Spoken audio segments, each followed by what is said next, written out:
Halo, selamat datang kembali di channel saya. Kali ini kita kembali dengan sebuah mobil yang sayangnya menurut saya itu sudah didiscontinue. Ini adalah Honda Freed tipe 1,5e. Dan dari yang saya tahu tentang mobil ini, karena ini cari tipenya agak susah dari mobil ini, saya tidak menemukan STNK-nya dan di belakang tidak ada emblem tipe apapun, tapi saya yakin tipe E. Dan ini itu sepertinya tahun 2014. Platnya saya tidak tahu, ini 23, tapi saya yakin ini 2014.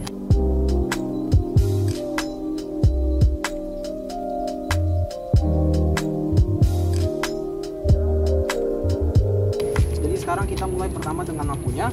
Untuk lampu kecilnya ini halogen multi reflektor yang sangat kecil. Lalu lampu utama dan lampu dimnya itu satu model halogen multi reflektor juga.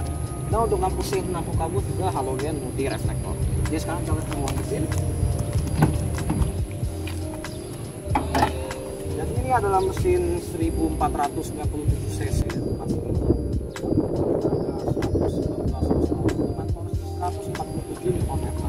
Dan sudah dilengkapi dengan teknologi Honda iV.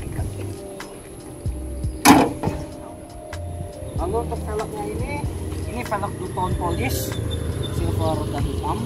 Untuk profil bannya itu 18565 R15, jadi velgnya ini ring 15 dan bannya itu dia agak poros. Lalu spionnya ini, covernya ini warna body dan terintegrasi dengan lampu sein, ini masih. Lalu untuk door handle itu juga model karet, dilapisi warna body dan ada keyhole. Untuk kunci ini terpisah seperti March yang pernah saya review kemarin. Untuk kunci ignitionnya ini kunci besi, tapi untuk ada remote terpisahnya ini untuk lock unlock dan power sliding door. Dan bagi saya mengagetkan, ini masih berfungsi. Sampai ke dalam. Door panelnya ini bagian atasnya ini kain, karena panel kainnya itu nyambung sini. Tapi untuk sisanya plastik semua sampai bawah hard plastik warna hitam. Lalu ini door handle-nya ini dilapisi silver, bukan chrome atau apa. Di panel switches-nya ini ada untuk window lock, power door lock, power window, dan hanya sisi driver yang auto. Dan sini ada tempat penyimpanan terbuka. Lalu di bawah ini ada tuas untuk kap mesin. Lalu transmisi matic 2 pedal, ini rem parkirnya model injak. Lalu sini ada 3 buah tombol dummy, entahlah untuk apa. Sini ada untuk menyelamatkan power sliding door dan untuk buka kiri kanan. Lalu ini untuk pengaturan power mirror. Di atasnya ini ada cup holder. Dan ini cukup strategis tempat cup holdernya. Jadi misalnya ini botol saya nih misalnya, saya taruh sini, itu tepat di depan AC. Jadi bisa mendinginkan minuman Anda juga. Lalu kita set ada kisi AC yang bisa dibuka tutup. Lalu untuk interiornya ini saya pernah dengar itu konsep Honda ini sebagai coffee table. Jadi sini ada panel bawahnya ini dan di atasnya lagi ini 2 tingkat gitu dashboardnya. Jadi untuk di sini juga ada book dimmer dan ini untuk reset trip sepertinya. Atasnya lagi ada panel instrumennya yang masih analog semua untuk speedometer, tachometer dan lain sebagainya. Namun ada MID yang TFT masih monokrom.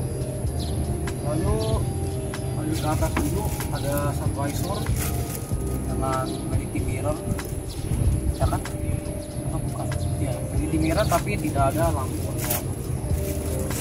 Lalu sambil saya bahas interior ini, saya tidak akan menyalakan mesinnya. Kenapa saya belajar dari video Camry kemarin itu karena saya tidak pakai wireless mic atau apa-apa. Kalau mesin mobil sedang nyala, suara saya agak tidak terdengar, jadi saya tidak nyalakan dulu.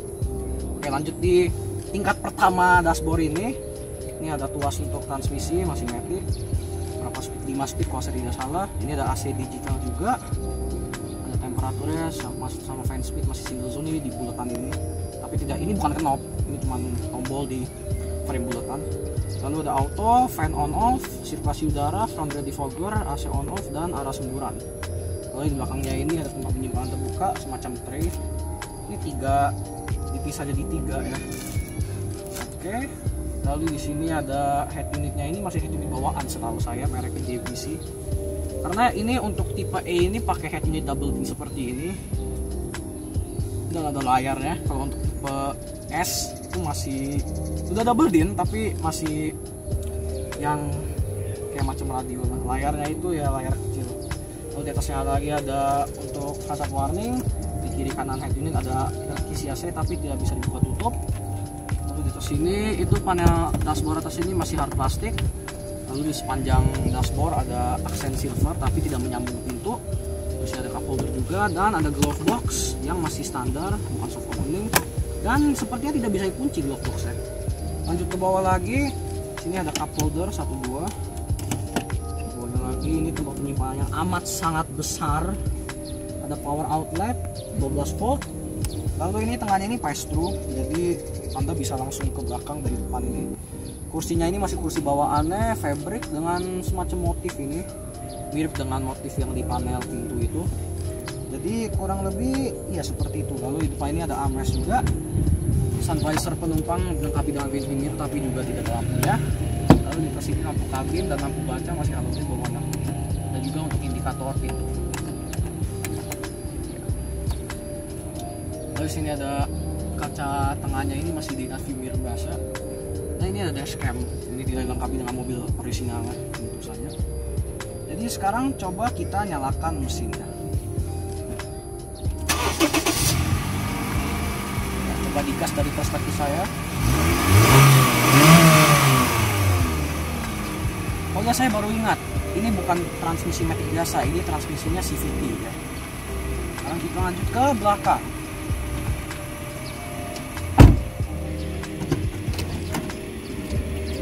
Jadi sekarang di barisan tengah agak sempit. Coba saya munculkan.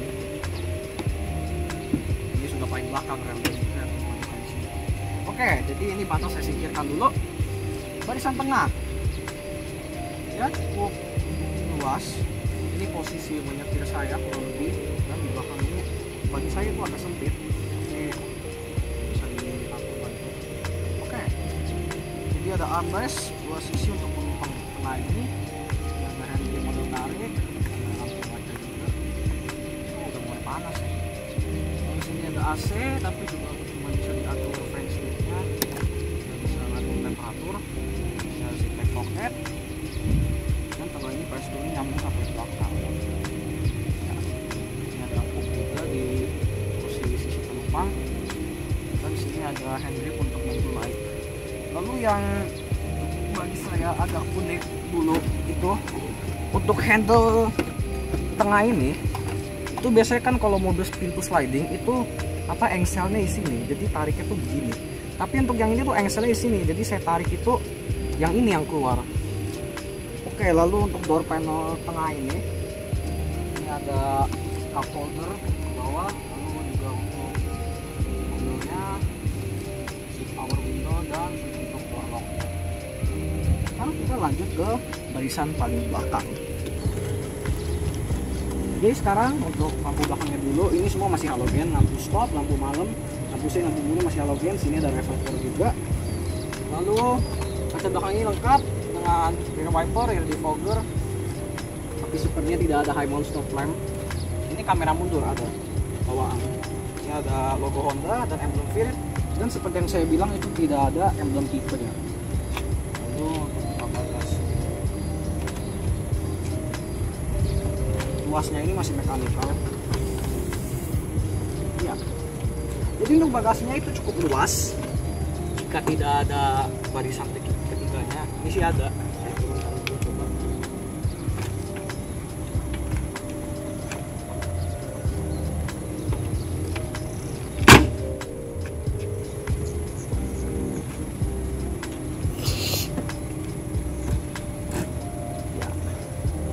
Oke, jadi kalau barisan ketiganya digegapin, bagasinya agak kecil. Untuk koper large ini tidak mungkin bisa muat. Koper medium meragukan, koper small begitu besar. Dan seperti itu. Kalau saya coba duduk di dalam sini, kameranya nggak apa-apa di situ saja. Ya, percaya perkataan saya, ini legroomnya hancur. Kaki saya sampai nempel, tapi headroomnya sih masih lumayan. Lalu di sini juga ada lampu kabin untuk penumpang. Jadi ya, seperti itu saja. Tidak ada apapun yang istimewa, jadi tidak bisa dibahas juga. Dan di belakang sini ada akomodasi cup holder di sebelah kanan dan sebelah kiri seperti itu. Oke, sekarang ini saya mau agak berat ya kursinya. Ya, jadi seperti itu.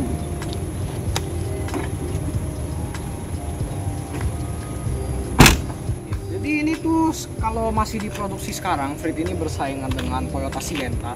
Dan bagi saya, ini hanya selera saya, opini saya, meskipun mobil ini umurnya sudah berapa? 6 tahun sepertinya sekarang ya. Ini saya masih lebih suka dibandingkan Sienta terbaru 2020 ini. Ya, apa? Rasa berkendaranya itu kurang lebih mirip, tapi untuk segala interiornya dan desainnya saya lebih suka. Dan bahkan Freed baru itu masih diproduksi di negara lain seperti Jepang tentunya dan Singapura yang paling dekat. Dan saya agak kecewa Honda tidak memasukkan Freed baru ini ke dalam Indonesia, karena saya sangat suka dengan mobil itu meskipun saya tidak akan membelinya. Oh ya, untuk rem belakang ini masih normal, tapi tentunya rem depan sudah cakap. Bahan untuk pengaturan kursi supir ini masih manual, ada sliding dan reclining, tapi juga ada pengaturan ketinggian. Lalu untuk panel instrumen ini tachometer maksimalnya ini 7000 rpm, redline-nya itu 6500, dan untuk kecepatan maksimalnya itu 180 km/jam. Di tengah-tengah itu ada MID, ada apa itu? Hanya ada temperatur luar, odometer, dan real time fuel consumption.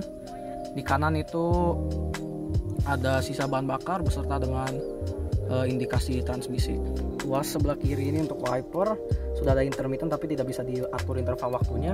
Dan tuas sebelah kanan ada lampu, untuk lampu kecil, lampu utama, dan ada lampu kabut. Sekian. Sebelum diakhiri videonya, kita nyalakan dan kita gaspol.